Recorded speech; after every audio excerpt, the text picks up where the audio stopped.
Bonjour, je m'appelle Maïté Larossa, je suis la présidente d'ITR Capital. Je suis ici aujourd'hui avec Didier.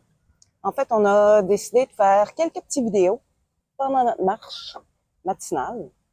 Donc, c'est toujours dans la série de questions que Didier veut bien nous répondre. Alors, Didier, Oui. qu'est-ce que le propriétaire... Bonjour en passant. Ça aide, c'est plus poli.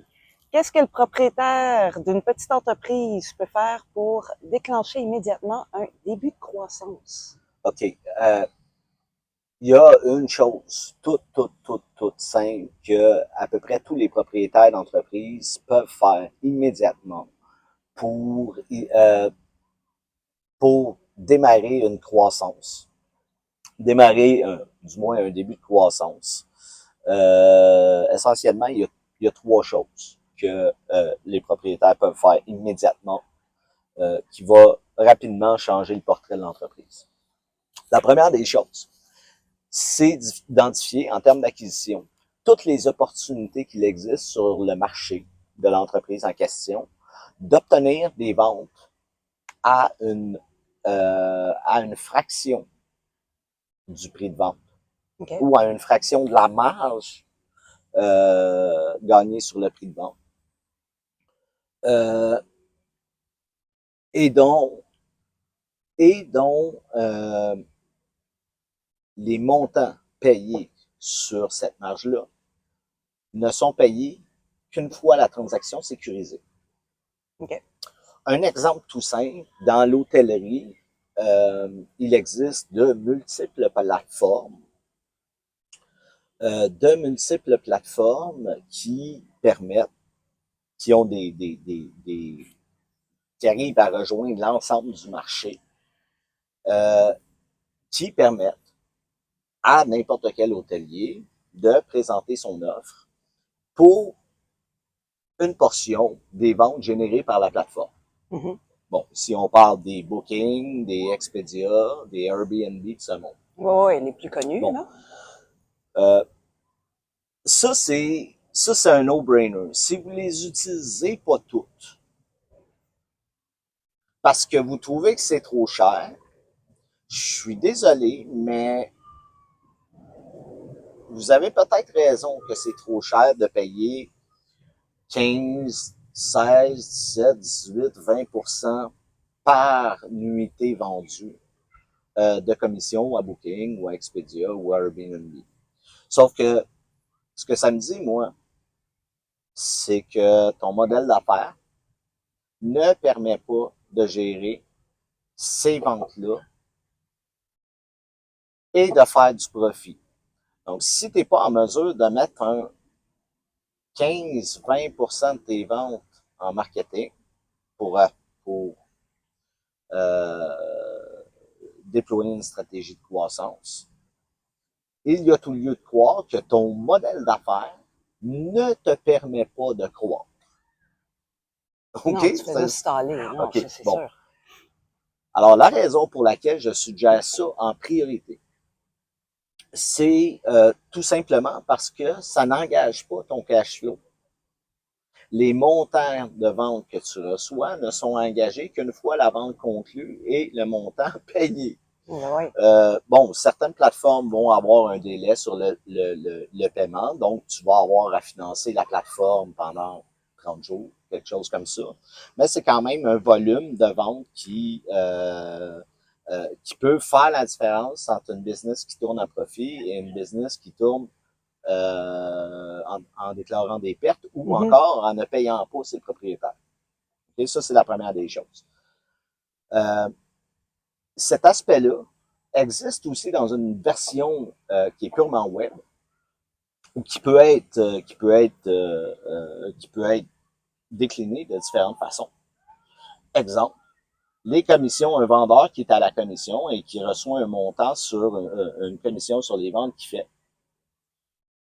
Ces commissions-là ne sont payées qu'une fois la vente conclue, les sommes déjà encaissées. Mm-hmm. Donc ça, c'est un peu la même chose. Si tu es prêt à donner à une plateforme 20% des ventes, tu es peut-être prêt à donner à un vendeur 20% des ventes. OK? Ou une combinaison qui reflèterait à peu près ça dans une combinaison salaire-bonus. OK? Ça, c'est la deuxième des choses. La troisième des choses, c'est quelque chose qui est absolument et totalement exclusif au web, mais ça peut se décliner de différentes façons aussi hors web. C'est tout le principe de l'affiliation. Donc, tu t'engages à verser une commission pour chaque vente qui est générée par une tierce partie et cette tierce partie-là est responsable de te générer des ventes à ses frais. Okay? Généralement, on va parler de commission sur les ventes dans des contextes comme ça qui représentent un pourcentage. Le gros avantage, c'est que tu n'as pas à t'engager à verser du salaire, tu n'as pas à t'engager à des volumes. C'est généralement des particuliers ou encore des entreprises qui veulent utiliser leur goodwill, c'est-à-dire la reconnaissance de marché qu'ils ont pour extraire un peu plus de profit et d'envoyer des clients.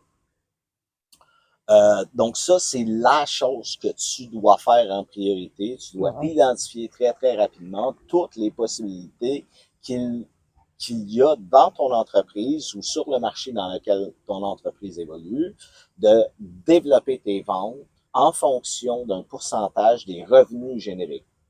OK? On peut aller plus loin dans cette discussion-là, mais pour l'instant, c'est la première étape.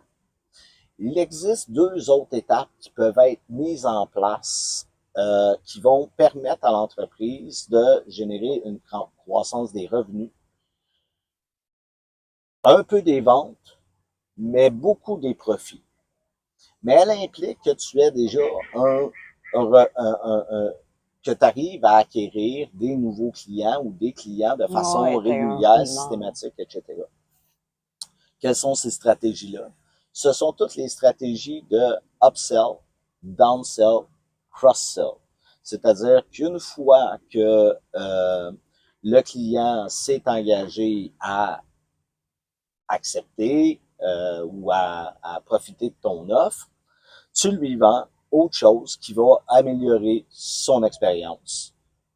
Lorsqu'on parle de upsell, tu lui vends autre chose qui va améliorer son expérience, mais dans un domaine connexe à la transaction initiale.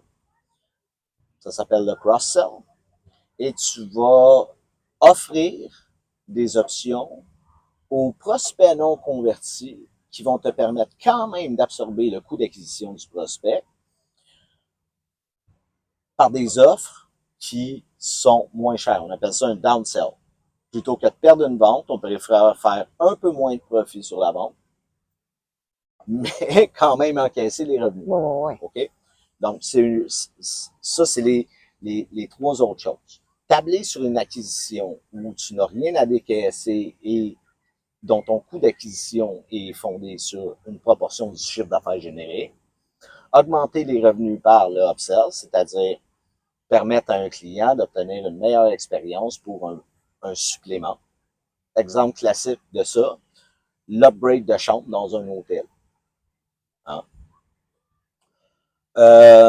Ou encore, améliorer l'expérience du client en lui offrant autre chose qui n'est pas relié à la première transaction, mais qui va générer des revenus, générer de la marge, générer du profit à partir d'un même client qui a déjà investi chez toi et dont tu as déjà payé le coût d'acquisition.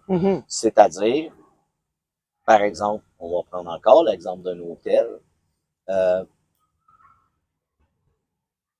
va prendre encore l'exemple d'un hôtel, offrir une offre de restauration. De restauration, de petits produits locaux, etc., etc. Downsell, je voudrais réserver cette chambre-là, elle est à quel prix? Oh non, malheureusement, c'est trop cher pour moi. Très bien, nous avons une chambre qui est équivalente à tel prix, qui est à peu près équivalente à tel prix, beaucoup moins cher parce qu'il y a tel élément qui justifie la baisse de prix. Si cette perte d'avantage-là vous convient, on peut vous louer celle-là à la place. Ça va permettre à l'entreprise de générer plus d'influx de clients, de nouveaux clients. Et plus de valeur, générer plus de valeur client pour chacun des clients qui rentrent dans l'entreprise. À partir du moment où vous faites ces trois choses-là, il y a ces deux choses-là et la troisième qui les fait revenir plus souvent. Là, on commence à avoir quelque chose en place qui permet d'extraire le maximum de valeur de chacun des clients, qui permet d'acquérir des clients rapidement, qui permet d'acquérir des clients sans sortir de cash flow de l'entreprise. Voilà. Ce qui est exactement ce qu'on veut. Idéalement, on veut ça. Ouais. Exactement.